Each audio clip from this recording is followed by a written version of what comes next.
สบายดีท่านผู้ชมเนาะสบายดีFCของเบาบุญนำกันเบิดสู่คู่สู่คนพี่น้องบ่ว่าสิอยู่ภายในหรือว่าอยู่ต่างประเทศกันพี่น้องเนาะอ่ะ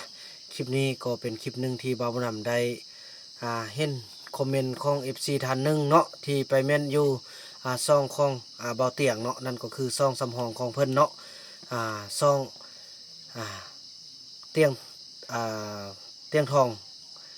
เตียงทองแนลมันซ่องหลักเนาะ เตรียมทองบ้านหนาพี่น้องเอ้ยเนาะพอบ่าวนำก็ได้ติดตามเพิ่นแล้วก็ได้ไปเห็นคอมเมนต์พี่น้องเนาะเกี่ยวกับนี่พี่น้องเนาะแจ้งว่าพี่น้องเลยโอ้บ่โฟกัสพี่น้องเลยเนาะ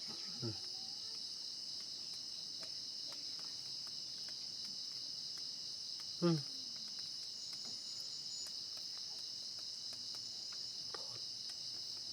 โอเค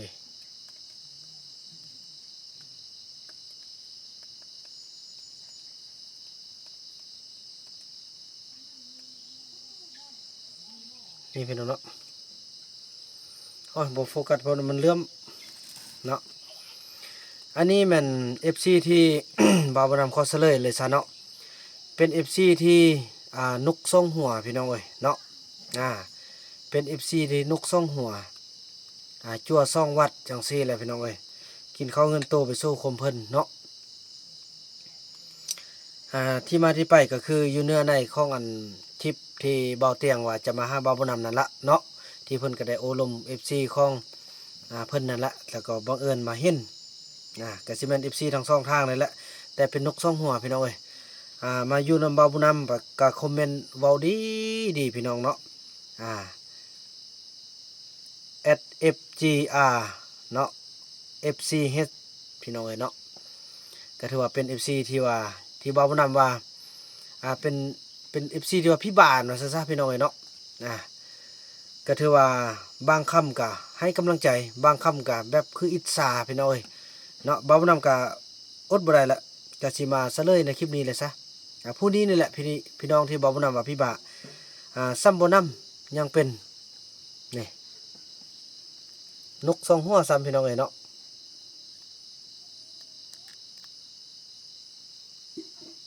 โอ้บ่เข้าใจว่าเป็นจังไดเนาะเดี๋ยวนะเอานี่ออกก่อนพี่น้องเอ้ยนี่โอเคเนาะ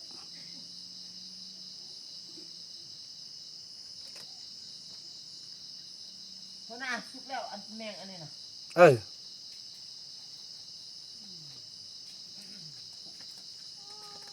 นี่พี่น้องเอ้ย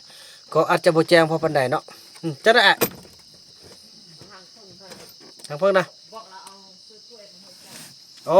มีแล้วเด้อเพิ่งน่ะมีแต่เบิ่งอันแบ่งข้าวให้ได้จักเล็กจักน้อยเด้อเอาข้าวสุกเด้อเพราะว่าสนุกกะไปเอาอันนั้นเนาะเอาบุญมีออกนมเพิ่นว่าสิได้พี่น้องเอ้ยFC คนนี้อ่าก็ไปเห็นก็ไม่เห็นดีด้วยต้องประมาณนั่นแหละพิมพ์ก็ยังบ่ถึกพี่น้องเอ้ยเนาะบ่นำเสื้อแน่ว่าสิบ่แม่นคนไทยดอกขนาดพิมพ์ภาษาก็ยังบ่ถึกบ่นำเสื้อว่าอ่าคันเป็น FC ฝั่งไทยแท้แน่นอนเพราะว่าบ่นำเห็นพิมพ์อยู่นี่นะผิดพลาดหลายคำเนาะอ่าเดี๋ยวบ่นำจะเว้าเนาะถือว่าถ้าเป็นคนไทยบ่ว่าเขาจะลืมภาษาตัวเองปานนั้นภาษาเขียนเนาะเขาจะเขียนแม่นยำแล้วก็ถูกต้องบ่ตั้งหยังก็บ่นำเป็นคนลาวนี่แหละเนาะก็ต้องถูกภาษาลาวศัพท์ภาษาลาวแต่อันนี้บ่ถูกหลายคำเนาะแต่ว่าถ้าว่าแม่นคนไทยก็จะเป็นคนไทยที่อ่าบ่มีการศึกษาเนาะขออภัยหลายๆพี่น้องความจริงเนาะแต่ว่าบ่นำเสื้อแนวบ่แม่นเนาะบ่แม่นแน่นอนเพราะว่ามีหลายเหตุการณ์บ่นำเบิ่งละเขียนหนังสือก็บ่ถูกเด้อนี่ตัวผิดเนาะเขียนว่า FC คนนี้ก็ไปเห็นนะแต่จริงว่าก็ไม่เห็นด้วยนะเนาะไม่เห็นด้วยร็อกบางทียังไม่ต้องขึ้นไปหาเขาร็อกบ่าวบุญนำให้เขาอยู่ไปตามเวรตามกรรมตามเวรตามกรรมเพราะปากเขาดีนัก เบาเจียงเด้ผิดตัวนี้คำที่สองเจียงเบาเตียงนะพี่น้องเอ้ยเนาะเบาเจียงเคยดูคลิปไหมข้อซับแซง FC มันจะเข้าน่าจะเป็นเข้าหนนะเนาะเข้าหั่นแหละบ่เป็นพี่น้องเขียนว่ามันจะเข้าหมดนั่นแหละแล้วก็แล้วแต่ปากแล้วก็แล้วแต่เบาเตียงเถอะนะเพราะพวกโอ้พี่น้อย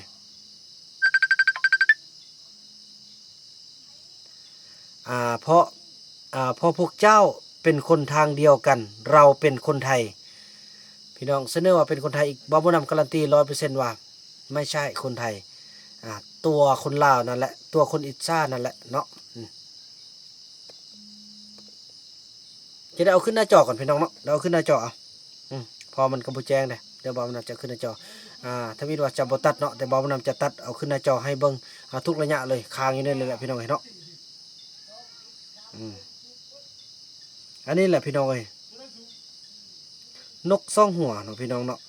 เพราะเราเป็นคนไทยว่าซานเนาะเพิ่นยันเสียหลับเนาะเพราะเราเป็นคนไทยคนไทยบ่มีดอกคนไทยมีแต่คนเมตตาคนอินดูคนใจใหญ่ใจปั๊มบ่าวบ่นำเคยไปสัมผัสแล้วคนไทยบ่มีไผจะอิจฉายันลื่นกันเอาขอบใจโอ้บ่เอาเข้าอันนี้น้องมีแล้ว ไม่แล้ว อันนี้ เอาเข้า โดยบ่ซั่นน้องหยิบเอาหน่อยนึง เป็นมัดนี่พี่พูดลาย โดยเอาครับจ้ะมีแต่เข้าซะแหละไอ้เฟืองเพิ่นเอาของกินมาให้เนาะเป็นเมนูพึ่งพี่น้องเอ้ยเนาะนี่เมนูพึ่ง มากินข้าวเว้ย เบานูนเบาคูนไปเอาพึ่งเนาะนี่แหละพี่น้องเนาะบ่าวบุญนำจากข้ออนุญาตบล็อกเฟซบล็อก FC คนนี้เป็นคนทำอิฐในชีวิตของบ่าวบุญนำที่ลิ้น YouTube มาเนาะบ่าวบุญนำจากข้ออนุญาต บ่ให้เห็นเลยบ่าวบุญนำบ่มักนกสองหัวเนาะบ่มักอีหลีพี่น้องเอ้ยโอ้ตาย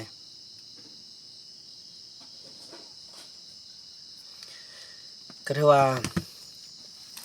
การจัดงานครั้งนี้ ก็เป็นการที่ว่าจัดงานครั้งยิ่งใหญ่ฉะนั้นบ่าวบุญนำก็จะเชิญชวนทุกทางสร้างความรักความสามัคคีระหว่าง YouTube ด้วยกันแนะนำที่ว่าเป็น YouTube สายบุญด้วยกันเนาะสายอื่นบ่าวบุญนำก็บ่ได้สนใจบางคนเพิ่นก็คอมเมนต์เนาะว่าเขาต้องการยอดวิวอย่าไปนะเนาะก็คือเบาเตียงเราอาจจะฮู้แล้วแหละว่าผู้ใดเป็นคนแบบใดเนาะเพิ่นเป็นผู้ที่มีประสบการณ์ฉะนั้นแหละพี่น้องเอ้ยเฮาบ่เป็น YouTube เฮาไปตัดสินให้คนอื่นคือ YouTube เนาะคือเบาบุญนำนี่นะบ่ได้ต้องการคนติดตามจากทางผู้อื่นมาปั่นดอกเนาะอยากสร้างด้วยตนเองนี่แหละถ้าว่าคนใดที่เมตตามาเห็นก็เป็นบุญอันนั้นคือเป้าหมายหลักที่YouTube ต้องการอยู่แล้วเนาะ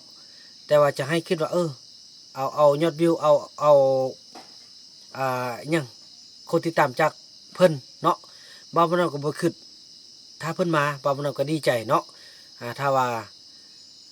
FC ของเบาเตียงเขามาเห็นเพิ่นเกิดความสงสารเพิ่นอยากติดตามก็เป็นเรื่องของเพิ่นเนาะบ่าวบ่นำก็บ่ได้คิดว่าคือกับที่เพิ่นคอมเมนต์เนาะจะมาเอาคนติดตามอย่างต่างคนติดตามมันขึ้นกับผู้ที่ก็คือเฮากินอาหารเนาะเฮามักเฮาเฮาซิมเบิ่ง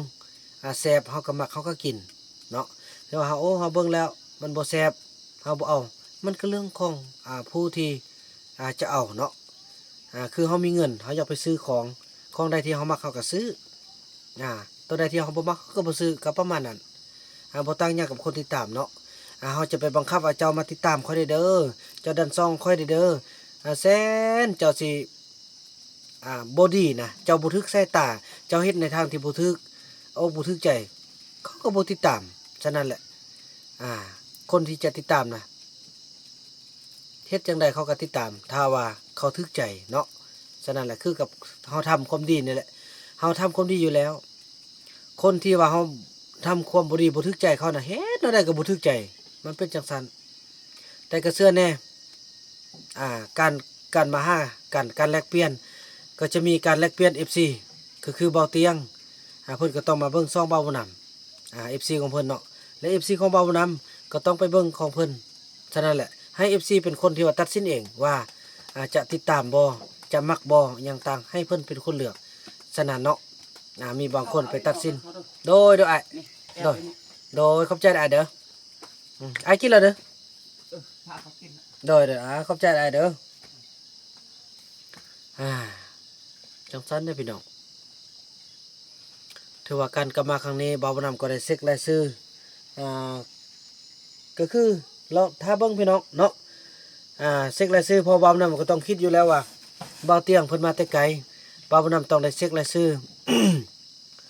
บอนที่ว่าไปมอบเครื่องพอเพิ่นไปใช้บุญเนาะเดี๋ยวนี้บ่าวบ่นำก็ได้โพสต์เฟซแล้วก็มีคนส่งรายชื่อมาให้ไปเบิ่งแย่งก็ฮับบ่ไหวพี่น้องเนาะให้เพิ่นมาสัมผัสมาช่วยเหลือทางภาคเหนือได้บ่าวบ่นำก็ภูมิใจบ่าวบ่นำก็อยากเห็นเพิ่นอยากกอดซั่นซะพี่น้องอยากกอดอยากถ่ายรูปร่วมกับเพิ่นเพอเพิ่นเป็นตัวอย่างเพิ่นก็เป็นรุ่นน้องเนาะบ่าวเตียงก็อายุ30ปลายกว่าปีน่าจะ31 32บ่เนาะตามเบิ่งทาง Facebook เนาะหรือว่าตามต่างบ่าวบ่นำก็37ปีนี้เนาะก็เป็นรุ่นอายแต่อุดมการณ์เนาะอุดมการณ์แล้วก็ประสบการณ์เพิ่นเป็นรุ่นอายของบ่าวบ่นำเนาะฉะนั้นบ่าวบ่นำก็ภูมิใจที่บ่าวเตียงได้มีโอกาสสละเวลาขึ้นมาบ่มีแต่เพิ่นได้พี่น้องก็สิมีไส้บุญมีบ่าวเตียงคำเนาะนากายอันนี้ก็ถือว่าเป็นอาจารย์หลักของบ่าวบ่นำและที่ผู้ปันผู้ที่สร้างบ่าวบ่นำขึ้นมามีบ่าวจ้อยเนาะมีบ่าวต้อยวิธีชนบทลาวเนาะพี่น้องเนาะก็สิได้มาพี่น้องเอ้ย นั่นแหละพี่น้องก็ถือว่าหลักๆแล้วก็มีหยังก็สิได้เอาซ้ำกับเอาแห้งกันนี่พี่น้องเอ้ยเนาะสุดนี้คือบ่าวเตียงขึ้นมาบ่าวบ่นำก็สิทุกครั้งพี่น้องให้เข้าใจว่าคนมายามบ่าวบ่นำก็คือบ่าวบ่นำต้องมีค่าน้ำมุกน้ำมันให้กับบ้านเนาะถึงว่าเฮาบ่มีเฮาก็ต้องเห็นใจที่ว่าเพิ่นมาคือว่าบ่าวบ่นำไปหาเพิ่นแต่ว่าความจริงพี่น้องเนาะอันนี้ก็คือบ่าวบ่นำก็บ่ได้ไปหาไผจักเทื่อก็ไปหาไอ้เตียงคำเทื่อนึงเพิ่นก็อุปถัมภ์ความสู้คือกันเนาะแต่วันนี้เพิ่นมาหาบ่าวบ่นำก็ต้องเป็นเจ้าภาพจัดส่งคือเบาเตียงคำนี่เบาเตียงทองนี่มานี่บ่าวบ่นำก็ให้อยู่แล้วเนาะเรื่องค่าน้ำมุกน้ำมันกับฮู้ว่าเพิ่นสิบ่เอาพี่น้องแต่ให้ข้อว่าเป็นน้ำจิตน้ำใจคือไอ้เตียงคำมาแต่ละเทื่อบ่าวบ่นำก็ให้บ่ต่ำกว่า3 ล้านกีบพี่น้องเอ้ยเนาะบ่ต่ำกว่า3 ล้านกีบ2-3 ล้านประมาณ3 ล้านกว่านี่แหละพี่น้องประมาณนี้แหละถ้าบ่เชื่อก็โทรถามไอ้เตียงคำก็ได้คอมเมนต์ถามไอ้เตียงคำก็ได้ว่าแม่นแท้บ่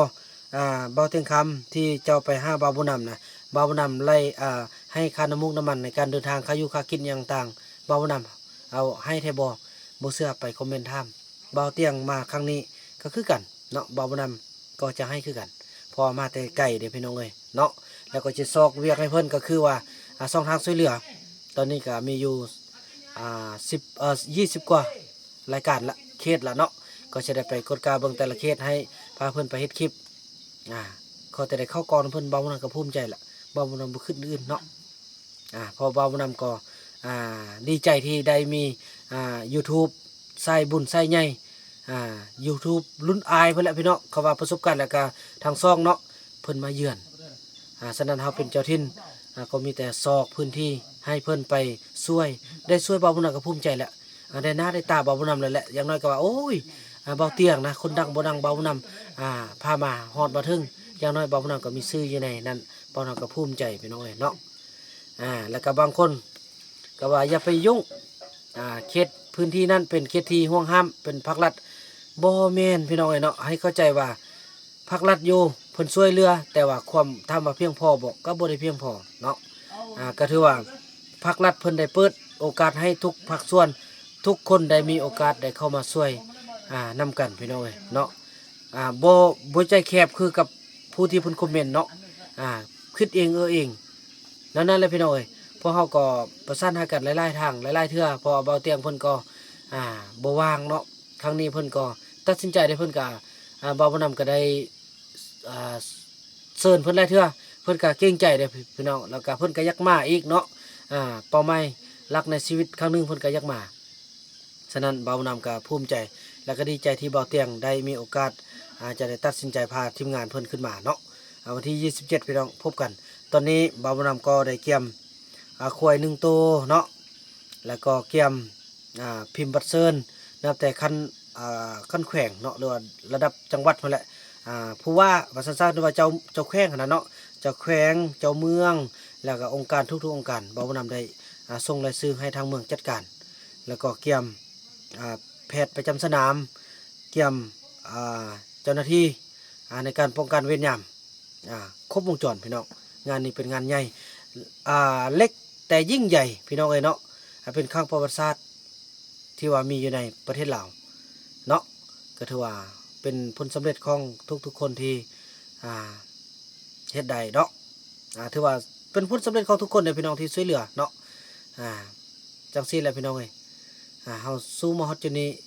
บ่แม่นผลงานของเบาบ่นำเพียงผู้เดียวบ่แม่นเป็นผลงานของภาครัฐเพียงผู้เดียวแล้วก็บ่แม่นผลงานของ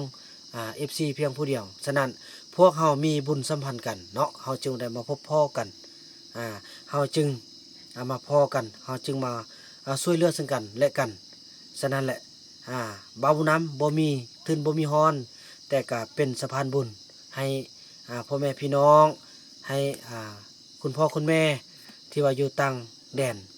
อยู่ต่างประเทศอยู่ทางนอกทางในได้มาฮอดมาถึงคันบ่าวน้ำบ่เป็นคนที่จริงใจซื่อสัตย์เนาะบ่เป็นสะพานบุญที่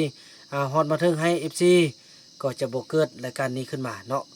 ก็สิมีความสุขส่วนตัวกับผู้รับเพียงผู้เดียวฉะนั้นแหละบ่าวนำเป็นสะพานบุญให้ของผู้ให้เป็นอย่างดีมาโดยตลอดเนาะบ่าวนำก็เชื่อมั่นว่าบ่าวนำเป็นคนที่จริงใจและก็เป็นคนที่ซื่อสัตย์ต่อสะพานบุญเนาะพี่น้องเนาะพี่น้องเอ้ยขึ้นไปขึ้นมาก็บ่ทันตัดต่อแล้วเนาะว่าไปเลยเพราะมันก็เสียเวลาเด้FC ท่านนี้ก็คือบ่าวนำจะขออนุญาตให้คอมเมนต์ครั้งหนึ่งครั้งเดียวเนาะ FC ท่านนี้บ่าวนำขออนุญาตให้คอมเมนต์และบ่าวนำจะขออนุญาตบล็อกช่องทางนี้เนาะบ่ว่าจะเป็นช่องน้อยช่องใหญ่บ่าวนำจะขออนุญาตบล็อกเด้อพวกเราจะบ่ได้พบกันในตลอดไปในชาตินี้เนาะถ้าว่าอยากพบก็มีแต่สร้างช่องใหม่เนาะสร้างแพลตฟอร์มใหม่ YouTube ช่องใหม่แล้วก็คอมเมนต์มาในสิ่งที่ดีเพื่อบ่อยากให้บล็อกเนาะฉะนั้นเป็นลายทำอิฐที่บ่าวนำได้บล็อกขออภัยถ้าบ่าวนำได้ใจชืดใจดำเนาะเพราะบ่าวนำบ่มักแท้ๆคือ